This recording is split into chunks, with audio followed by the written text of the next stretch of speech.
Hi there everyone, my name's Tim Fairweather and welcome back to another weekend market update. And today we're going to look at the German stock market, the DAX futures.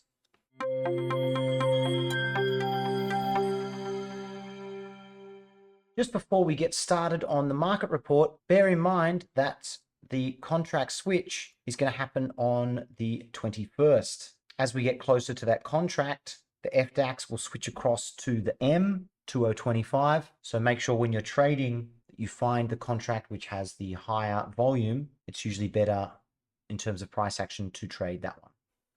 So I've got the monthly chart here. We've got 2 more trading weeks to go. And it's interesting, even though the monthly bar hasn't formed, we start to get a look of the final shape in the last couple of weeks. It's interesting to see that we went up to get a new high. We broke above 2 very strong bull bars closing near their highs. The last month had a bit of a tail, but these bars are very different to everything that's come before it. Rather than focus on other technicals or fundamentals about the economy, about euro dollar, about German defensive stocks, we're just going to look at price action for this market report, and we'll talk about how we can look at this chart and how it can help us to place trades. So at the moment, consecutive bull bars closing on their highs on the monthly chart. We expected we'd go above the high of that bar, triggering the buy, and that was 23,000. 23,000's been a target for a while. Honestly, I didn't think we'd hit it so quickly, but I believe news and other impacts of the economy just help the price action get to where it needs to go, and that was one of the targets. If we look back, we've been above these 2 moving averages, so we're in an always in long environment. The bears had an attempt to get a double top and go down to a new low. They wanted a measured move down, turn everything here into a trading range, but the opposite happened. We got a measured move up. If we look at this trading range, the measured move up was to 22,200. That was my first target. We reached it in the last month and we came back. Now, why do you think we came back to test that price? Well, there are bears who scale in at measured move targets. They expect that the longer this trend goes on, the more likely gaps will close. Here we can see a gap was open and then it closed. They're betting if they scale in once or twice that those gaps will close. I'm not recommending this as a style of trading. I'm merely showing it for educational purposes because there are 2 sides to every trade. We reached that measured move target. That was one place we wanted to get to. We can also look at other possibilities for targets. Here is a bull spike. A measured move 1-to-1 was to take us up to 22,700. That was another target we looked at. Here is a break to new high, and here is a high 1 buy signal. If you buy 1 tick above the high of that bull bar, that takes you up to 22,800. So getting to that 23,000 flat figure. So we're in the area of a lot of profit targets, but you can see that the market just has no interest at the moment. Let me say that again. We've hit a couple of profit targets, but that doesn't mean to sell. There are likely other profit targets in here that need to be hit. Different ways to look at a bull channel. We had a number of pushes up. Some traders will look at the double top here. Other traders will look here. 1 attempt, 2 attempt, or 1, 2, and 3. This is a failed wedge and a new breakout. Is that the breakout point or is that the breakout? Other traders would look at this entire picture and say, well, this is a bull channel and we've broken out of the top of this. There's a chance this can fail in 5 bars, which would be in 5 months, come back to test the channel line and perhaps the midpoint of this channel. So they're longer term ways to look at the monthly chart. But at the moment, it's always in long. It's a possible buy climax, but it's also a bull breakout in a bull trend. One of the problems the bulls on the monthly chart have is that we're 3,500 points away from the moving average. And that really is just too far. 2,500 was the max. 2,000 was the max. What's that, 20%? So we're at an extreme level away from the moving average. And that might mean that bulls will want to buy a pullback instead of buying up here. Other traders look at gaps, and there's a gap in between these 2 months. Where's the bottom of the gap? Maybe here. Is that the gap taking us up to 24,000? You can see a lot of the targets are to the upside, and that's why it's a bad idea for traders to sell. So I think you're either long or flat. Okay, so let's take a look at the weekly chart. So the reason I've gone through the monthly chart is it sets a lot of expectations around those targets. So we had a spike and a pullback. So an attempt at a wedge top, lots of double tops, spike, pullback, the start of a channel, spike, pullback, start of the channel. Now another spike and a pullback. And now for the first time in the last few bars, price went below the low of a prior bar. We had a micro double bottom. We've got gaps. We expected traders to buy below the low of the last strong bar. This is a bull breakout to a new high. This is not a very strong bull bar, but limit order traders have been trying to buy below these lows, betting that the first reversal attempt is going to be minor. This didn't go below the low. This bear bar didn't get triggered. So this is the first attempt from the bears. So there's an argument that says the bears need to try a second time to get a reversal attempt.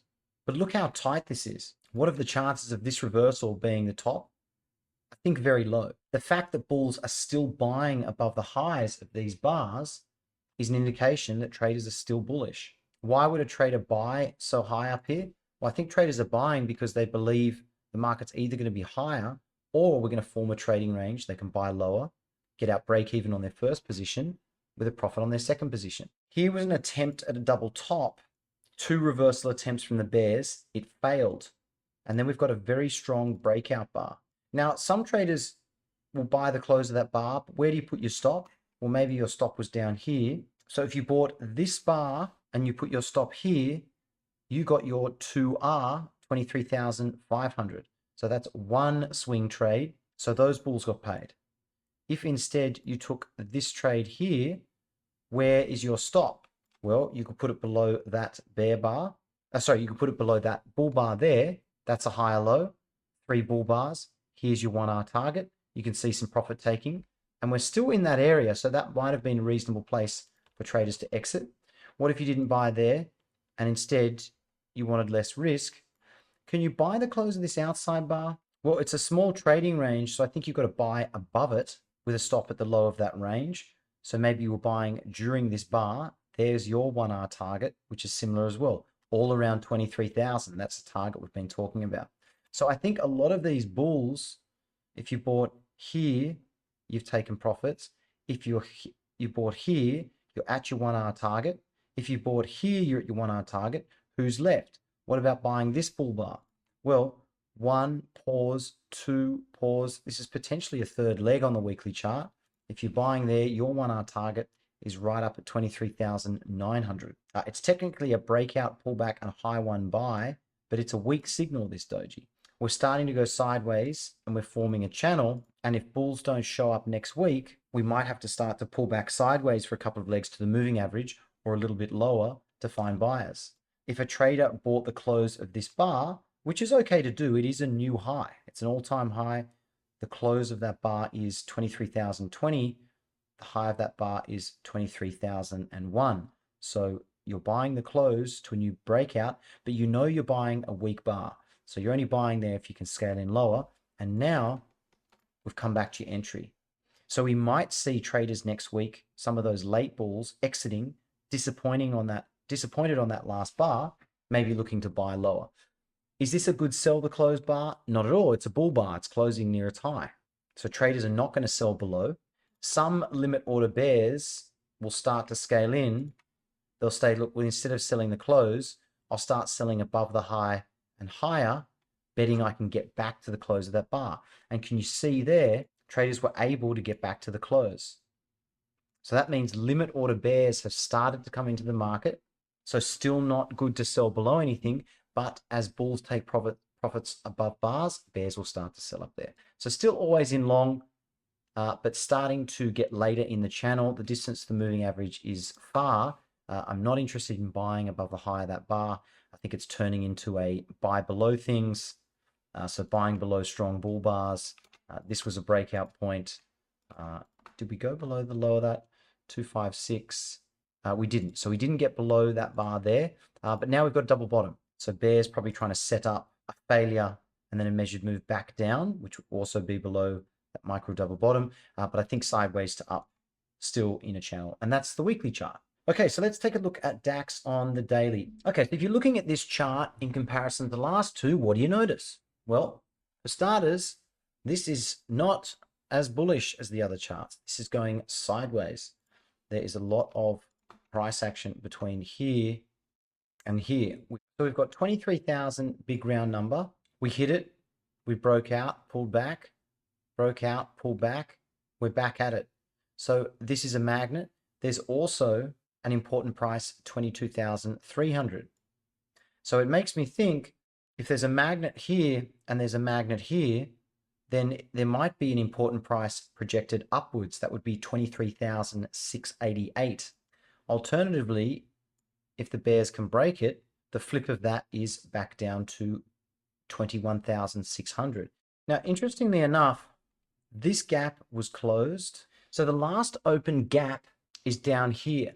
And it makes me think that one of the reasons that we're oscillating between 23,000 and basically 22,275 is bears might be trying to work out a swing that gets them all the way down there. Bears know that the later we go in a trend, the more likely all the gaps are to close. And so that's a possible swing target. So if I'm a bear and that's my final target, how do you construct a trade that gets you down there? Well, at the moment, it's not clear. And we might need to go above that all-time high to put in a top. But I think that's one target that the bears want to get back to. So are we always in long or always in short? Well, here's a new high. And where's the swing point? The low there is 22,274. The low here is 22,270. So interestingly enough, that's actually a break. Now, if you're a bull, you expect tests of double bottoms to break temporarily before trend continuation. In a strong bull trend, when you're day trading, a day that starts bullish comes back around midday or 1 p.m. to test that swing point. It often breaks it before that's the low for the next few hours. One of the problems that the bulls have here is that this is a bear micro channel. 1, 2, 3, 4, 5. So you've got 5 bars all with consecutive lower highs. That means the chance of this buy working, I think, is very low, in which case I'm expecting Monday to come back and test this price. That would be 22,766. Do I want to buy above this bull bar? No, I think we're in a trading range. Now, perhaps the low of the range is here, in which case bulls are looking for a buy around the moving average. But the problem is, what if your trading range is down here where that last gap was? In which case you want to be buying all the way down here. You'd then be buying in the top third, which is not what you want to do. So it is a buy signal in a bull channel. I think we've been going sideways for enough bars now to keep the probability around 50-50.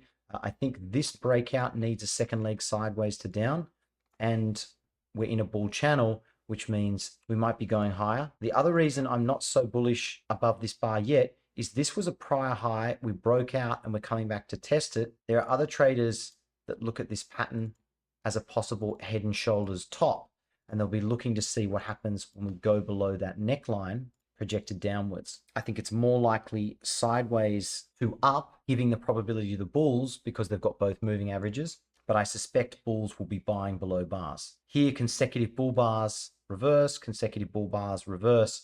So even if we get one more bull bar on Monday, I think it's going to be back to the moving average. And that's DAX for next week.